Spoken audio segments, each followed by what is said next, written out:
राधे राधे दोस्तों, आपका मेरे YouTube चैनल केसी हिंदी कहानियाँ में स्वागत है। आज मैं आपको अमावस्या और पूर्णिमा दो बहनों की कहानी सुनाने जा रही हूँ। अगर आपको ये कहानी पसंद आए तो कमेंट बॉक्स में राधे राधे जरूर लिखना। साथ ही अगर आपने मेरे चैनल को सब्सक्राइब नहीं किया तो सब्सक्राइब कर लीजिए और बेल आइकन पर क्लिक जरूर कीजिए, जिससे हमारे वीडियो के नोटिफिकेशन आपको मिलती रहे। अब सुनाती हूँ ये कहानी। किसी राज्य में एक राजा रानी थे। उनकी दो बेटियां तथा दो बेटे थे। उनकी एक बेटी का नाम अमावस्या, दूसरी बेटी का नाम पूर्णिमा था। पूर्णिमा बहुत ही धार्मिक प्रवृत्ति की थी। वह हमेशा पूजा पाठ किया करती थी और गाय की सेवा किया करती थी और सारा काम किया करती थी। और अमावस्या की पूजा पाठ में कोई रुचि नहीं थी। वह कभी भी पूजा पाठ नहीं करती थी और ना ही कोई काम किया करती थी। लेकिन दोनों बहनें एक दूसरे को बहुत प्यार करती थी। लेकिन राजा रानी का व्यवहार पूर्णिमा के प्रति अच्छा नहीं था। वो अमावस्या को चाहते थे और अपने दोनों पुत्रों को प्यार करते थे। तो राजा रानी अपने पुत्र का ज्यादा ख्याल रखती थी। धीरे धीरे समय बीतता गया और राजा रानी के बच्चे बड़े हो गए। राजा अपने बेटों का विवाह कर देते हैं और राजा की दोनों बेटियां भी बड़ी हो जाती हैं। फिर सब राजा से कहते हैं कि अब इनका विवाह कर दीजिए। राजा ने कहा, हाँ विवाह तो करना ही है। पर रानी राजा से कहती है कि पूर्णिमा का विवाह किसी बड़े घर में मत करना, क्योंकि इसे तो काम करना पसंद है, गाय की सेवा करना पसंद है, भजन कीर्तन और कथा कहानियाँ सुनना पसंद है, पूजा पाठ करना पसंद है। अगर ये बड़े घराने में गई तो ये सब नहीं कर पाएगी, इसलिए इसकी शादी किसी गरीब के घर में ही कर दीजिए। राजा ने कहा ठीक है और राजा पूर्णिमा के लिए रिश्ता तलाशने लगे और अंत में राजा ने एक गरीब घर में पूर्णिमा का विवाह तय कर दिया।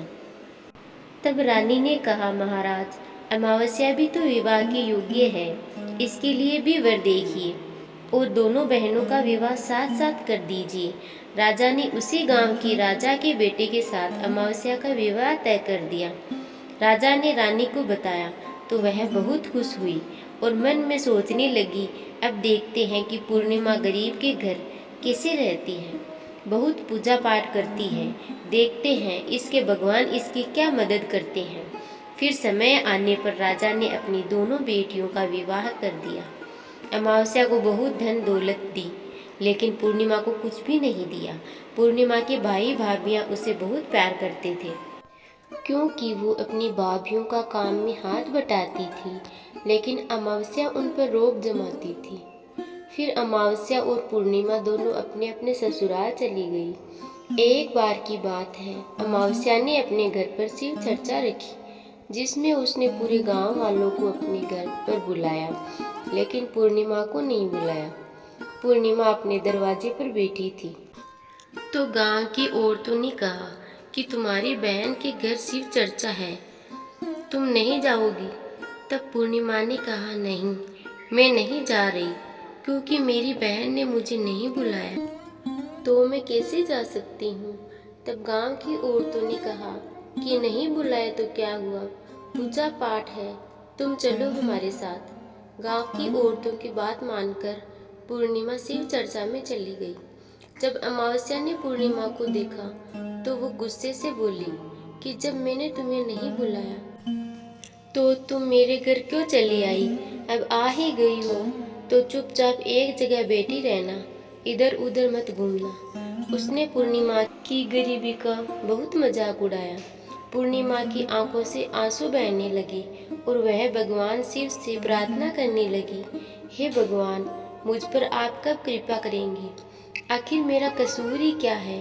क्या पूजा पाठ करना, गाय की सेवा करना, काम करना गलत है? भगवान अब मुझ पर रहम करो। इस तरह वह भगवान से विनती करती रही। शिव चर्चा पूरी हो गई और अमावस्या ने सबको प्रसाद दिया, लेकिन पूर्णिमा को प्रसाद नहीं दिया। वो वहां से बिना प्रसाद के वापस आ गई। वह रास्ते में सोचती है कि घर पर बच्चे प्रसाद मांगेंगे तो मैं क्या कहूँगी।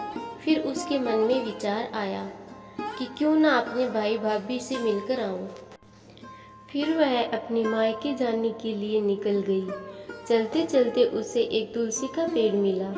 वहाँ एक चबूतरा बना हुआ था जिस पर एक बूढ़ी माई बैठी थी। उन बूढ़ी माई ने पूर्णिमा से पूछा, बेटी तुम कौन हो और कहाँ जा रही हो? तब पूर्णिमा ने बूढ़ी माँ को अपना परिचय दिया। फिर बूढ़ी माँ ने कहा, बेटी देखो मेरा तुलसी का पौधा सूखा जा रहा है, इसमें थोड़ा जल डाल दो और चबूतरे की भी धुलाई कर दो, तब थोड़ी ठंडक मिलेगी। तो पूर्णिमा ने चबूतरे को धोया, तुलसी की पूजा की, उसमें जल डाला और बूढ़ी माँ को भी स्नान कराया और उसके चरण दबाए। फिर पूर्णिमा ने कहा, माँ जी और कोई काम है क्या? तो बूढ़ी माँ ने कहा, नहीं बेटी, और उसे खूब आशीर्वाद दिया और कहा, जाओ तुम अपने मायके, लेकिन लौटते समय मुझसे मिलकर जाना। तो उसने कहा, ठीक है माँ जी, और वह आगे बढ़ी। चलते चलते रास्ते में उसे एक शिव मंदिर मिला। वहाँ भी एक चबूतरा था, उस पर एक बूढ़ा बाबा बैठे थे। वो कोई और नहीं, स्वयं भगवान शिव थे। लेकिन पूर्णिमा ने उन्हें पहचान नहीं पाई। बूढ़े बाबा ने कहा, तुम कौन हो बेटी? तो पूर्णिमा बोली, क्या बात है बाबा? तब उन बाबा ने कहा, बेटी क्या तुम इस मंदिर की साफ सफाई कर दोगी? बहुत गंदा हो गया है, और चबूतरा भी धो देना, और मेरे नहाने के लिए 2 बाल्टी पानी भर देना, तुम्हारा बहुत एहसान होगा। पूर्णिमा ने खुशी खुशी सब काम किया और भगवान शिव की पूजा की। थोड़ा और आगे चली तो उसे काली माँ का मंदिर मिला। काली माँ भी एक बूढ़ी माँ के रूप में वहाँ बैठी थी। काली माँ ने कहा, बेटी कौन हो तुम? तब पूर्णिमा ने अपना नाम बताया और कहा, क्या बात है माँ जी? तब बूढ़ी माँ ने कहा, बेटी यहाँ सब लोग पूजा पाठ करके चले जाते हैं, कोई मंदिर साफ नहीं करता। देखो मंदिर कितना गंदा हो गया है, जरा इसकी साफ सफाई कर दो। पूर्णिमा ने मंदिर की साफ सफाई की, माँ का श्रृंगार किया, पूजा की। उसके बाद बूढ़ी माँ को स्नान कराया और हाथ पैर दबाए। फिर वह आगे बढ़ी तो एक नदी मिली। वहाँ भी एक बूढ़ी माँ बैठी थी। वो कोई और नहीं, गंगा मैया थी। उन्होंने कहा कि बेटी कौन हो तुम? तब उसने अपना नाम बता दिया। फिर बूढ़ी माँ ने कहा, बेटी यहाँ सब स्नान तो करते हैं लेकिन कोई साफ सफाई नहीं करता, तुम यहाँ की साफ सफाई कर दो। उसने वहाँ भी साफ सफाई कर दी। फिर वह बूढ़ी माँ भी उसे आशीर्वाद देती है। फिर वह नाव में बैठकर नदी के उस पार जाती है तो नाव में फूल बिछे होते हैं और वह फूल की नाव में बैठकर अपने मायके पहुँच जाती है। भाई भाभी पूर्णिमा को देखकर बहुत खुश होते हैं और उसकी खूब खातिर करते हैं। फिर सब खूब बातें करते हैं। सुबह जब ननद जाने को तैयार हुई तो भाभी ने एक लाल साड़ी दी और कहा, ननद जी इस साड़ी को पहन लो और हाँ जल्दी जल्दी आया करो, बहुत दिनों के बाद आती हो। तब ननद ने कहा, ठीक है भाभी, आप जब भी मुझे बुलाओगी मैं आ जाऊंगी। फिर पूर्णिमा ने लाल साड़ी पहन ली और 16 श्रृंगार कर लिया। भाभीयों ने थैला भरकर उसे सामान, धन, गहने दिए। पूर्णिमा घर से निकल गई। चलते चलते रास्ते में वही नदी मिली और नाव भी। नाव में बैठकर वह उस पार पहुंची तो वही बूढ़ी माई मिली जो और कोई नहीं, गंगा माँ थी। उन्होंने कहा, बेटी आ गई अपने मायके से? पूर्णिमा ने कहा, हाँ माँ जी। तब बूढ़ी माँ ने एक थैला दिया और कहा, इसे ले जाओ। मैं कहाँ रखूँगी, बहुत भारी है, और हाँ इसे रास्ते में मत खोलना, घर जाकर ही खोलना। पूर्णिमा ने कहा, ठीक है माँ जी, और वो वहाँ से चल दी। आगे चली तो काली माँ का मंदिर मिला। वहाँ भी बूढ़ी माँ थी। उन्होंने भी पूर्णिमा को एक थैला दिया। अब उसके बाद 3 थैले हो गए। फिर कुछ आगे बढ़ी तो शिव मंदिर मिला। वहाँ भगवान बूढ़े बाबा के रूप में बैठे थे। उन्होंने भी उसे एक थैला दिया। वह लेकर पूर्णिमा आगे बढ़ी तो तुलसी माँ मिली। उन्होंने भी एक थैला दे दिया। अब पूर्णिमा अपने घर पहुंच गई और वो 5 थैले खोलने लगी। सबसे पहले उसने अपने मायके का थैला खोला। उसमें खाने पीने की चीजें, कपड़े और गहने वगैरह थे। उसने खाने की चीजें और कपड़े अपने बच्चों को दिए तो बच्चे उन कपड़ों को पहनकर बहुत खुश हुए। दूसरा थैला जो गंगा माँ ने दिया उसे खोला तो उसमें सोना चांदी भरा था। तीसरा थैला जो काली माँ ने दिया था उसमें 16 श्रृंगार भरा था।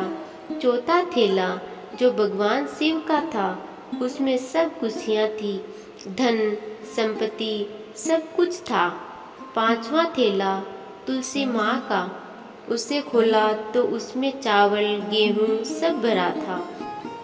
अब पूर्णिमा के घर किसी प्रकार की कोई कमी नहीं थी।